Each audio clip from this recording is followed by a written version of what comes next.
யாருடைய உள்ளத்தில் பொறாமை இருக்கிறதோ அவன் ஒரு காலமும் சந்தோஷமாக இருக்க மாட்டான், மகிழ்ச்சியாக இருக்கவே மாட்டான். அவனுடைய உள்ளம் குறுகுறுத்துக் கொண்டே இருக்கும். அவன் யாரை பார்த்து பொறாமைப்படுகிறானோ அவன் நிம்மதியாக சுற்றி திரிவான். அவனுக்கு இவனை பற்றி எந்த அக்கறையும் இருக்காது.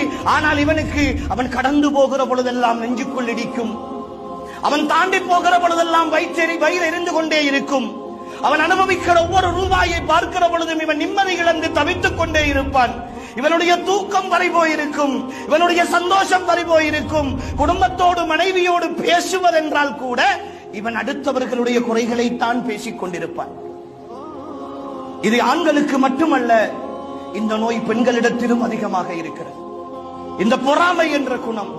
இன்னொருத்தி ஒரு நகையை போட்டு வந்தால் கூட அவள் ஏதோ ஒன்றை சம்பாதித்து அவனுடைய கணவன் வாங்கி கொடுத்திருப்பான், இல்லை அது தவறாகவே வாங்கி கொடுத்திருக்கட்டும், அதை பற்றி பேசுகிற உரிமையும் அருகதையும் எனக்கு கிடையாது. ஆனால் அதை பொறாமைப்பட்டு அவளை பற்றி இல்லாத கொள்ளாதவைகள் எல்லாம் பேசி அவர் அப்படி வருகிறார் இப்படி வருகிறார், தேவையா தேவையில்லையா என்ற விவாதங்கள் எல்லாம் நடத்தி உள்ளத்தில் அப்படியே நிம்மதியை இல்லாமல் ஆக்குகிற முதலாவது வகை இந்த பொறாமை என்பது.